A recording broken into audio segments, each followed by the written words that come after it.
Rotoscoping in After Effects might sound complex, but it's actually straightforward with the right steps. I'll show you how to do it in no time, step by step. But before we get started, don't forget to like and subscribe for more clear and simple tutorials. Let's dive in.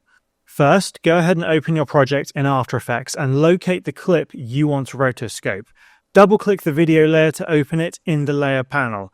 This step is important because the Roto Brush tool works specifically in this panel. Now, go to the toolbar at the top and select the Roto Brush tool. Once selected, hover over your footage and you'll see a green circle appear. Click and drag over the subject you want to isolate.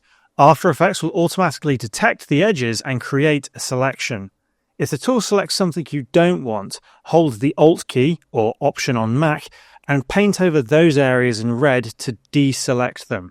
Once your subject is selected, press the spacebar to preview the rotoscope. If the edges aren't perfect, adjust them by tweaking the brush size or refining the edges using the Refine Edge tool. It's right next to the Roto Brush in the toolbar. You can also refine the mask further by adjusting the settings under Effect controls like Feather, Contrast, or Shift Edge. When you're satisfied with the selection, freeze the rotoscope by clicking the Freeze button in the Layer panel. This locks the selection so you can move forward without losing your work.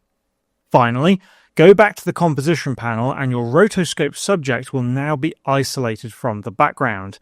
You can add effects, replace the background, or use the subject in a creative way you like. And that's it! You've successfully learned how to rotoscope in After Effects. I hope this quick tutorial helped.